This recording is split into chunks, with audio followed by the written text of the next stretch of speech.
क्या सचमुच में आत्माएं होती हैं? अगर होती भी हैं तो हमें दिखाई क्यों नहीं देती? ऐसे बहुत से सवाल हमारे दिमाग में आते रहते हैं।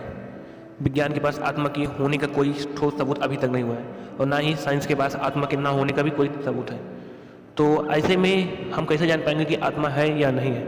क्योंकि साइंस ने हमें बताया नहीं कि आत्मा है, तो हम कैसे जानेंगे कि आत्माएं हैं या नहीं है, होती हैं या नहीं होती हैं? तो वीडियो में बने रहिए, वीडियो आपको बहुत इंटरेस्टिंग होने वाला है। तो एक कहानी के माध्यम से मैं आपको आपकी आत्मा से मिलन कराऊंगा। एक कहानी के माध्यम से मैं बताऊंगा कि आत्माएं होती हैं या नहीं होती। प्रातःकाल का समय था। गुरुकुल में हर दिन की भांति गुरुजी अपने शिष्यों को शिक्षा दे रहे थे। आज का जो टॉपिक था वो थी आत्माएं होती हैं या नहीं होती हैं। आत्मा के बारे में बताते हुए गुरुजी ने गीता के यह श्लोक बोला, नयनम छिदंत छत्राणि नयनम दहत पावका न चैनम किलदन तापो न सो सहित मारुता। अर्थात आत्मा को न सच काट सकती है, न अग्नि जला सकती है, न जल उसे गला सकता है और न ही हवा उसे सुखा सकती है। इस आत्मा का कभी भी विनाश नहीं हो सकता है, यह अविनाशी है। यह सुनकर एक शिष्य को जिज्ञासा हुई। वह बोला, किंतु गुरुवर यह कैसे संभव है? यदि आत्मा का अस्तित्व है, वो अविनाशी है, तो भला वो इस नाशवान शरीर में कैसे वास करती है और हमें दिखाई क्यों नहीं देती? क्या सचमुच आत्मा होती है?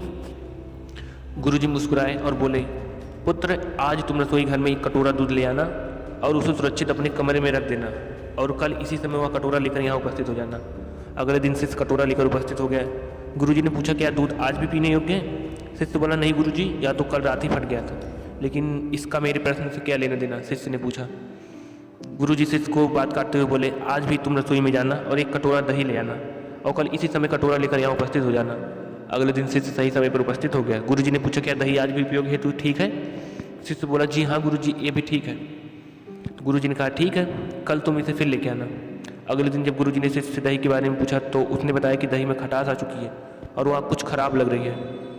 इस पर गुरुजी ने कटोरा एक तरफ रखते हुए कहा कि कोई बात नहीं, आज तुम रसोई से एक कटोरा घी लेकर आना और उसे तब लेके आना जब वह खराब हो जाएगी। दिन बीतते गए पर घी नहीं खराब हुआ और शिष्य रोज खाली हाथी गुरु के समक्ष उपस्थित होता रहा।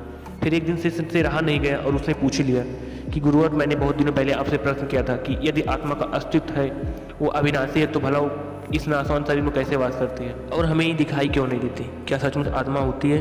पर इसका उत्तर देने की बजाय आपने मुझे दूध, दही, घी में ही उलझा दिया है। कि आपके पास इसका कोई उत्तर नहीं है?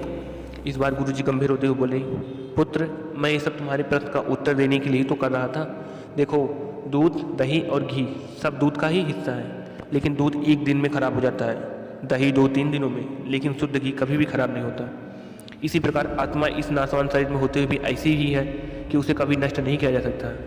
शिष्य ने बोला, ठीक है गुरुजी, मान लिया कि आत्मा अविनाशी है, लेकिन हमें तो घी दिखाई देता है ना, पर आत्मा तो नहीं दिखती। शिष्य से गुरुजी बोले कि घी अपने आप तो नहीं दिखता ना, पहले दूध, फिर दूध में हम जामुन डालकर दही में बदलना पड़ता है, फिर दही को मथ कर उसे मक्खन में बदला जाता है और फिर कहीं जाकर मक्खन को सही तापमान पर घंटों पिघलाया जाता है और तब जाके घी बनता है। हर इंसान आत्मा का दर्शन यानी आत्मदर्शन कर सकता है, लेकिन उसके लिए पहले इस दूध रूपी शरीर को भजन रूपी जामुन से पवित्र करना होगा। फिर उसके बाद कर्म की मथनी से इस शरीर को दीन दुखियों की सेवा में मथना होता है और फिर सालों तक साधना और तपस्या की आंच पर इसे तपाना होता है, तब जाके आत्मदर्शन संभव हुआ। तो गुरु जी की बात अच्छी तरह से समझ चुका था। आज उसकी जिज्ञासा शांत हो गई। उसने गुरु की चरण स्पर्श किया और आत्मदर्शन के मार्ग पर आगे बढ़ गया। तो इस प्रकार कुछ गीता में लिखा हुआ है कि आत्माएं होती हैं कि नहीं होती। आत्मा अविनाशी है, बस आपको उसे अपने कर्म रूपी मथने से मत के अपनी आत्मा का दर्शन करना होगा। कहानी इंटरेस्टिंग लगी तो वीडियो को लाइक करके चैनल को सब्सक्राइब कर दीजिए।